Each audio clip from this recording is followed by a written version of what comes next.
सरस्वती महाभागे विद्ये कमल लोचने विद्यारूपे विशालाक्षी विद्यां देहि नमोस्तुते। बसंत पंचमी की सभी को हार्दिक बधाई।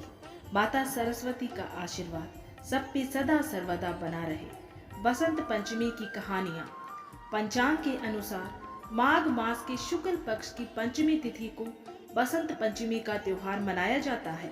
वास्तव में भारतीय गणना के अनुसार वर्ष भर में पड़ने वाली 6 ऋतुओं में बसंत को ऋतुराज अर्थात सभी ऋतुओं का राजा माना गया है और बसंत पंचमी के दिन बसंत ऋतु का आगमन माना जाता है। इसलिए बसंत पंचमी ऋतु परिवर्तन का दिन भी है, जिस दिन से प्राकृतिक सौंदर्य निखरना शुरू हो जाता है। पेड़ों पर नई पत्तियां, कोपले और कालियां खिलना शुरू हो जाती है। पूरी प्रकृति एक नवीन ऊर्जा से भर उठती है। इस दिन पीले वस्त्र पहनने और खिचड़ी बनाने और बांटने की प्रथा भी प्रचलित है। तो इस दिन बसंत ऋतु के आगमन होने से आकाश में रंगीन पतंगे उड़ने की परंपरा भी बहुत दीर्घ काल से प्रचलन में है। बसंत पंचमी के दिन एक और विशेष महत्व भी है। बसंत पंचमी को मुहूर्त शास्त्र के अनुसार एक स्वयं सिद्ध मुहूर्त और अनसूच साया भी माना गया है, अर्थात इस दिन कोई भी शुभ मंगल कार्य करने के लिए पंचांग शुद्धि की आवश्यकता नहीं होती। इस दिन नींव पूजन, गृह प्रवेश, वाहन खरीदना, व्यापार आरंभ करना, सगाई और विवाह आदि मंगल कार्य किए जा सकते हैं। वसंत पंचमी के दिन किसी भी समय सरस्वती पूजा की जा सकती है, परंतु पूर्वाह्न का समय पूजा के लिए सर्वश्रेष्ठ माना जाता है। पूजा के दौरान माता सरस्वती को पीले चावल का भोग भी लगाया जाता है। शास्त्रों के अनुसार भगवान विष्णु के कहने पर ब्रह्मा ने इस सृष्टि की रचना की थी। तभी ब्रह्मा ने मनुष्य और समस्त तत्वों जैसे हवा, पानी, पेड़ पौधे, जीव जंतु इत्यादि को बनाया था। लेकिन संपूर्ण रचना के बाद भी ब्रह्मा अपनी रचनाओं से संतुष्ट न थे। उन्हें अपने रचयिता संसार में कुछ कमी का आभास हो रहा था। इस कमी को पूरा करने के लिए ब्रह्मदेव ने अपने कमंडल से पृथ्वी पर जल छिड़का। जल छिड़कने के बाद ही वहां पर एक स्त्री रूपी दिव्य शक्ति हाथ में वीणा, वादक यंत्र और पुस्तक लिए प्रकट हुई। ब्रह्मदेव ने देवी से वीणा बजाने का अनुरोध किया। जैसे ही देवी ने वीणा का मधुर नाद किया, संसार के समस्त जीव जंतुओं को वाणी प्राप्त हो गई। जलधारा में कोलाहल व्याप्त हो गया। पवन चलने से सरसराहट होने लगी। तब ब्रह्म ने उस देवी को वाणी की देवी सरस्वती कहा।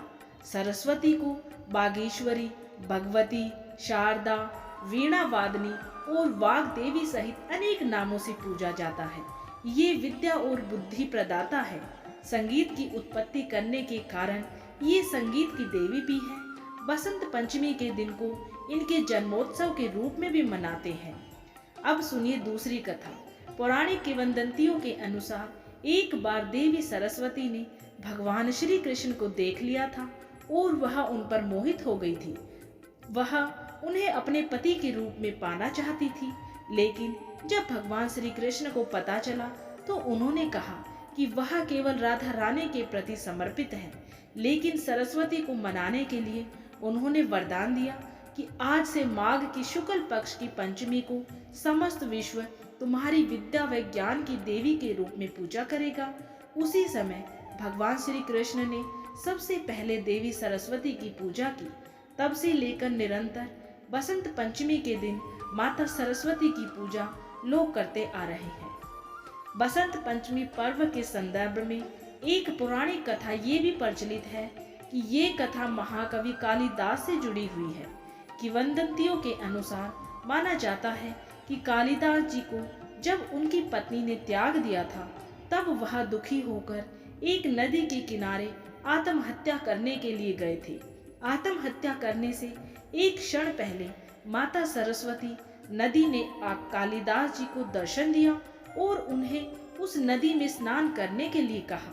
जब कालिदास जी ने उस नदी में स्नान किया तो उनका संपूर्ण जीवन बदल गया और वो महाज्ञानी हो गए, जिसके बाद उन्होंने महाभारत और रामायण जैसे महापुराणों की रचना की थी। वसंत पंचमी का दिन हमें पृथ्वीराज चौहान जी की भी याद दिलाता है। उन्होंने विदेशी हमलावर मोहम्मद गौरी को 16 बार पराजित किया और उदारता दिखाते हुए हर बार जीवित छोड़ दिया। पर जब 17वीं बार वे पराजित हुए तो मोहम्मद गौरी ने उन्हें नहीं छोड़ा। वह उन्हें अपने साथ अफगानिस्तान ले गया और उनकी आंखें फोड़ दी। इसके बाद की घटना तो जग प्रसिद्ध ही है। मोहम्मद गौरी ने मृत्युदंड देने से पूर्व उनके शब्द भेदी बाण का कमाल देखना चाहा। पृथ्वीराज चौहान के साथी कवि चंद्रबरदाई के परामर्श पर मोहम्मद गौरी ने ऊंचे स्थान पर बैठकर तवे पर चोट मारकर संकेत किया। तभी चंद्रबरदाई ने पृथ्वीराज चौहान को संदेश दिया, 4 बांस 24 गज अंगुल अष्ट प्रमाण, ता ऊपर सुल्तान है मत चूको चौहान। पृथ्वीराज चौहान ने इस बार भूल नहीं की। उन्होंने तवे पर हुई चोट और चंद्रबरदाई के संकेत से अनुमान लगाकर जो बाण मारा वो सीधा मोहम्मद गौरी के सीने में जा धंसा। इसके बाद चंद्रबरदाई और पृथ्वीराज चौहान ने एक दूसरे के पेट में छुरा भोंककर आत्म बलिदान दे दिया था। यह घटना भी वसंत पंचमी वाले दिन ही हुई थी। आस्था के लिए शहीद। मुगल काल के समय एक विद्यालय में जिसमें अधिकतर मुस्लिम छात्र पढ़ते थे, वहीं छोटा हिंदू पुत्र हकीकत राय भी पढ़ते थे। अपने अल्पायु में ही वे माता दुर्गा की पूजा अर्चना किया करते थे। एक बार विद्यालय में मुस्लिम छात्रों ने उनके सामने माता दुर्गा का मजाक उड़ाने लगे तो वीर हकीकत राय ने कहा कि मैं भी तुम्हारी बीबी फातिमा के बारे में ऐसा बोलूं तो तुम्हें कैसा लगेगा। बस इतनी सी बात पर उनको बढ़ा चढ़ा के बच्चों ने इसकी शिकायत उस विद्यालय के मौलवी के पास की। बात धीरे धीरे आगे बढ़ी, वहां के काजी के पास बात पहुंची। काजी ने आदेश दिया कि या तो हकीकत अपना धर्म छोड़कर इस्लाम कबूल करे, नहीं तो उसका सर काट दिया जाएगा। वीर हकीकत राय को इस्लाम कभी भी मंजूर नहीं था। उन्होंने हिंदू धर्म छोड़ने की जगह मृत्यु को स्वीकार किया। कहा जाता है कि जब जल्लाद को हकीकत राय की गर्दन काटने का आदेश मिला तो वीर हकीकत राय की छोटी सी उम्र को देखकर जल्लाद के हाथ से तलवार गिर गई। वीर हकीकत राय ने तलवार को उठाकर जल्लाद को दिया और बोला कि जब मैं छोटा होकर भी अपने धर्म से नहीं हट रहा हूँ तो तुम बड़े होकर क्या सोच रहे हो। जल्लाद ने बड़े भारी मन से तलवार उठाई और हकीकत राय की गर्दन काट दी। कहा जाता है कि उसे कमर तक गहरी मिट्टी में डुबाकर पत्थर मारे गए जब तक कि जल्लाद ने उसका सिर नहीं काट दिया। किंवदंती के अनुसार उसका कटा हुआ सिर राम नाम का जाप करता रहा। वह जगह लाहौर और वह दिन वसंत पंचमी का ही था और इसी घटना की याद में पतंग उड़ाने की परंपरा की शुरुआत हुई। लाहौर में आज भी पतंग उड़ाई जाती है। महाराज रंजीत सिंह ने हकीकत राय को शहीद के रूप में सम्मान दिया।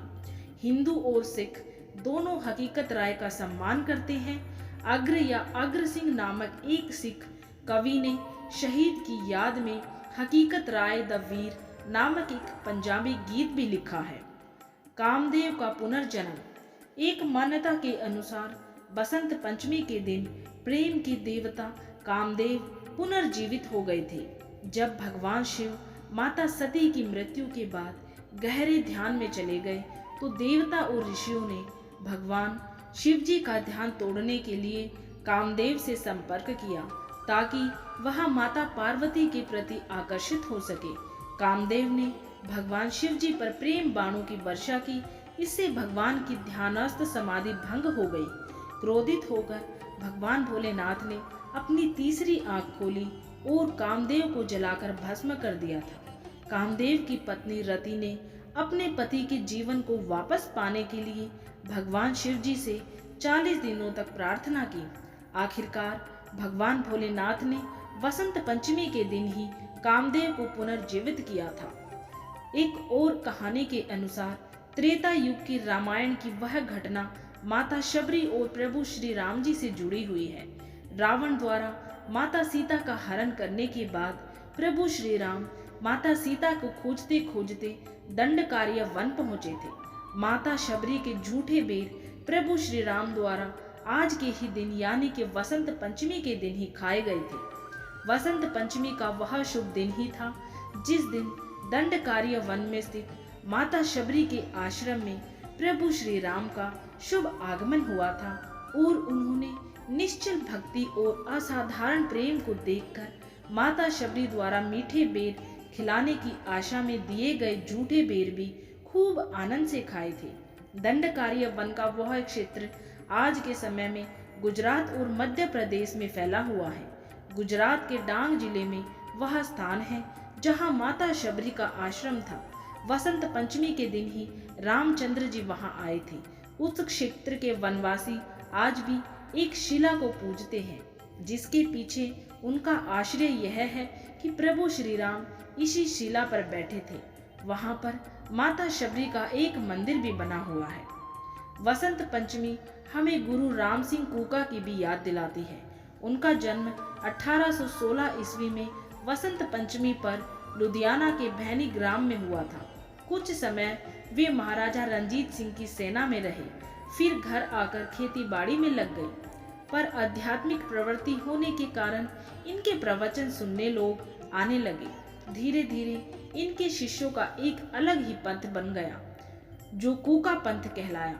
गुरु राम सिंह गोरक्षा, स्वदेशी, नारी उद्धार, अंतरजातीय विवाह, सामूहिक विवाह आदि पर बहुत जोर देते थे। उन्होंने भी सर्वप्रथम अंग्रेजी शासन का बहिष्कार कर अपनी स्वतंत्र डाक और प्रशासन व्यवस्था चलाई थी। प्रतिवर्ष मकर संक्रांति पर भैणी गांव में मेला लगता था। 1872 में मेले में आते समय उनके एक शिष्य को मुसलमानों ने घेर लिया। उन्होंने उसे पीटा और गोवध कर उसके मुंह में गोमांस ठूस दिया था। ये सुनकर गुरु राम सिंह के शिष्य भड़क गए। उन्होंने उस गांव पर हमला बोल दिया, पर दूसरी ओर से अंग्रेजी सेना आ गई, अतः युद्ध का पासा पलट गया। इस संघर्ष में अनेक कूका वीर शहीद हुए और 68 पकड़ लिए गए। इनमें से 50 को 17 जनवरी 1872 को मलेरकोटला में तोप के सामने खड़ा करके उड़ा दिया गया। शेष 18 को अगले दिन फांसी दी गई। 2 दिन बाद गुरु राम सिंह को भी पकड़कर बर्मा की मांडले जेल में भेज दिया गया। 14 साल तक वहां कठोर अत्याचार सहकर 1885 ईस्वी में उन्होंने अपना शरीर त्याग दिया। उम्मीद है आप सभी को ये जानकारी जरूर पसंद आई होगी। अगर आप सभी को ये वीडियो वसंत पंचमी से संबंधित ये जानकारी पसंद आई है तो चैनल को लाइक और सब्सक्राइब जरूर करें और वीडियो को ज़्यादा से ज़्यादा शेयर जरूर करें।